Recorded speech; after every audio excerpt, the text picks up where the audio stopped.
All right, well, it's bright and early here, and the cows are just starting to get going. Just filled up these 100-gallon water tubs, so they definitely put a strain on the well for sure, but it's okay. That's what you got to do. Keep these guys going. But I think they're really having a good time here in the orchard.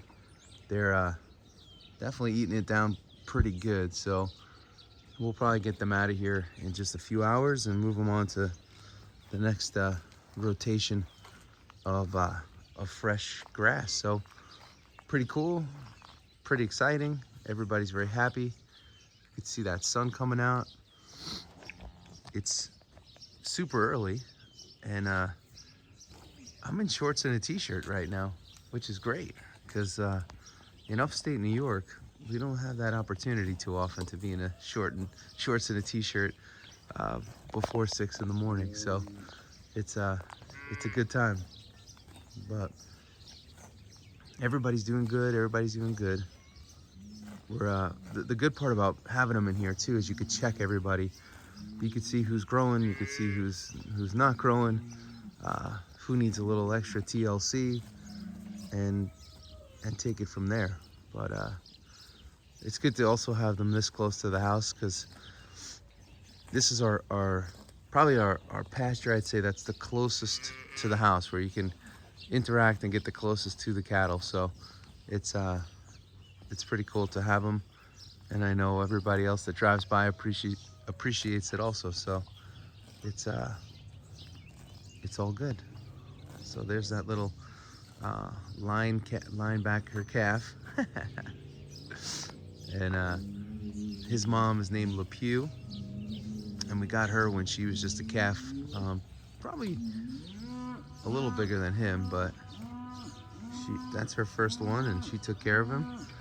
And we've had an issue with that this week. We've had a couple mothers, well, last week, run away from their babies, and one of them we named 𝐟𝐢𝐫, and we think he may have been a little bit premature actually, and he's with our friends now, Austin and Julia, and they're taking care of him, and he's enjoying some of their Jersey milk right now, and he's going to be on his way. So we're really happy about that. And then we have another calf whose mom, again a first calf heifer, ran away from him.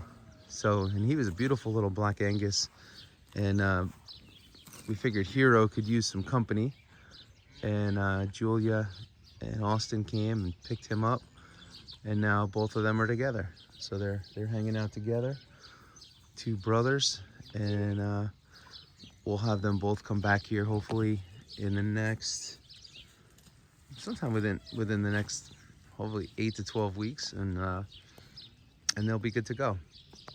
So we also realized that like right now our Jersey cows are sitting out there, and neither of them are in milk right now.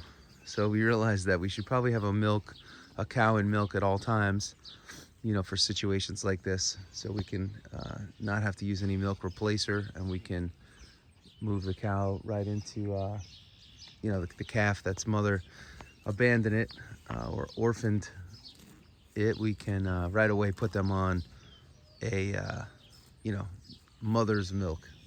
You know, comes out at the perfect temperature. You don't have to mix any powders, and it's real, as opposed to a mixed powdered supplement, which do work well. But if we could use, you know, real cow's milk to help that calf develop early, we'll do it. So it's what we're gonna do. So I think we're actually gonna be getting a third 𝐴2 Jersey coming in next week. So we'll have a third milk cow, and I don't know. We flirt with, that's a big bird out there. When I see those birds, I get nervous. Usually means something's dead. But I don't know if that's her baby or what. But there's another one. So I usually follow the birds and make sure that everything's on the up and up. But it looks like those may be their offspring. But anyway, yeah, get a third 𝐲𝐸𝐿 Jersey here. We've flirted in the past with doing a bit of raw milk here. It's just the regulations around it can make it a little bit tough and discouraging, and we try to focus on less regulation than more. But something to think about. I know a lot of folks do a herd share where the customers are sort of buying into the cow, they own the cow, and you're paid a maintenance fee. That's something that we have to obviously research before we would do anything like that. But so we'll see what happens here. But it's all up for grabs in making some good decisions as to what's best for for the farm, and ultimately we got to put the animals first. And we just feel like having good milk on hand is beneficial to the farm operation and to raising and developing animals. So we're gonna do that. And selfishly, it's always good to have farm fresh milk. If you haven't had it, there's nothing better. I know growing up where we grew up on Long Island, we didn't have, well, there was one farmer that actually had farm fresh milk, and it was really good, but it wasn't something that we had access to all the time. And man, I wish we did, because if we did, probably would have grown bigger and stronger. And it's funny because you think about all these ads for milk, right? And they're like, grow big, grow strong, have your kids drink milk. And I really believe the milk they were talking about was the off the farm milk. I mean all milk comes off the farm, but like raw milk with a cream layer, not pasteurized. And we know a lot of dairy farmers too, and they're funny too, because they obviously have milk, but they send it out for the big milk companies, and it gets pasteurized. But the milk that they're drinking is not the pasteurized milk. They're drinking that fresh milk right out of the bulk tank. So it's a real delicious milk, and I know that's the milk that helps you grow big and helps you grow strong for sure. But so anyway, but our on a different note, our last post, it was titled, I'll put it up here too, basically don't be a negative farmer. It was a rant, and it's gone pretty well. We've gotten a lot of good positive interaction from some folks, and others we can't please. We had somebody that doesn't like our marketing, doesn't like this, doesn't like that. So it continues. But part of farming, and this is what has to be understood, farming is a business. And I spoke last year to Greg Judy. We had him at the farm, and I've mentioned it in previous videos. You have to understand, everybody has to understand that farming is a business. Like, we're in rural America. Basically, you could say the middle of nowhere. How is anyone going to know that we exist? How is anyone in a metropolitan city area going to know that there is a farm sitting in the middle of nowhere? I mean, just think about this for a second. You have to let them know. So when we participate in marketing of any kind, whether it's word of mouth, whether it's, an ad, whatever, it's to let people know that they have an option. And some people get their panties in a knot, and they think you're attacking the commercial meat industry. And it's like, well, no, we're not attacking the commercial meat industry. We're showcasing another part of agriculture. And last I heard, the big commercial meat industry has done nothing for the small farm. So we're not even thinking about the commercial meat industry and the effects of our local messaging, because we really don't care. Right? The commercial meat industry is going to be what it is, right? People are going to go to Walmart and they're going to buy their meat. They're going to go to Costco and they're going to buy their meat. They're going to go to BJ's and Sam's Club and their local butcher shop, and they're going to go to the local supermarket and they're going to buy their meat. We're not here to convert the world away from commercial farming, because there's always going to be a market for it. So I get a kick out of a lot of these guys when they write to us and they say, you know, we're hating on commercial farming. Look, commercial farming's done nothing for us. Zero. And we're not expecting them to. They have their market. They sell the way they sell. Keep going. This is not even about you. So to take it personal and to make it about you is a confidence problem within a person's self. And ultimately, we're here to let people know that there is a farm in upstate New York that ships meat around the country, that brings farm fresh meat to your home from a farm in the middle of nowhere in upstate New York. That's it. It's not personal. It's not meant to attack anybody. It's not meant to do any of that. So if anybody watches one of our videos or sees an ad or sees a message and takes it personal, my God, you got to get tougher. You got to get tougher in your soul. You got to get tougher in your gut. You got to get tougher skin. Because if that's irritating you, I think you have too much time on your hands, and you really got to start looking in the mirror and saying one question, or asking one question. How could I be better? So the video that we put out, it has nothing to do with putting down any industry.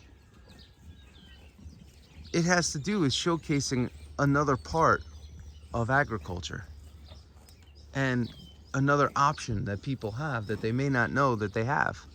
You know, if you live in the middle of New York City, you're probably not thinking about a farm. You probably don't even know that there's farms. Like, people don't, when they think of New York, they don't realize that there's farms literally an hour outside of New York City or less. They're not thinking that way because they're in the middle of the concrete jungle. And they're just not thinking about it. And that's okay. But it's our job to let people know that there's a farm in upstate New York that ships meat around the country. That's our job. And that's what we do. And we focus on that. And that's how we get customers involved with local agriculture, because that's our message, really. Hey, you know, find a farm. If it's us, awesome. But if it's not, that's okay too. But just know that you have the option to buy off a farm, and you should support good local farmers and good farmers that are working hard. That's the message, okay? So that's the broad message. Support local farmers that are working hard. That's the broad stroke marketing message. Underneath that is, if you're looking for farm fresh meat to come to your house and be sent to your home, we could take care of that for you from our farm, Freedom Farms in upstate New York. That's the message underneath that main header. Okay, so that's the marketing. So again, if that bothers people, I don't know what to say. And what we've learned in doing this, and again, we've done other things in the past, is that you can't please everybody. And if you try, the only one that will not be pleased is you. So being a pleaser is not an effective strategy. In going public with our message, even on here, we know that there will always be haters. That's okay, we embrace it. But the truth is, we have to stay focused on what we do. And that, at the end of the day, that's all that matters. Those people, and this goes for any part of your life, it goes for everybody. Anybody that's hating on you, that's their problem. And that's okay. Let it be their problem. You just focus on you. You focus on being your best, and you focus on doing what you could do to be better every single day. And that's a very important thing to focus on. Just being your best every single day. You know, like right when I wrap this video here, I got to go to the gym and work out. And that's going to be the next phase of the day of of getting better. So always be getting better. Always worry about yourself and how you can get better, how you can make your family better, how you can make your family values better. And we're going to continue to go public, you know, with our messaging. We're going to continue to market the way we believe we should. And we're not going to take into consideration, again, the negativity. Can't do it. Not going to do it. Not permitted here at Freedom Farms. So everybody stay strong, get tough, and we'll see you soon. But we also have 𝐲𝐫𝐿 coming to the farm. Again, I'll put his link. We'd love to have you guys. It's going to be a small, intimate day and experience. Learn about agriculture in general, and the business of farming. It's going to be a really good day. So we hope you guys can make it out to the farm. And that's what I got for you. So if you need meat, we are freedomfarms.com. We'll send it right to your house. And I hope you have a great day. I hope you have a great night. And I hope you have a great life. And we will see you all real soon. Give us your likes. Give us your comments. Give us whatever you got. We're ready for it. All right? We'll see you soon. See ya.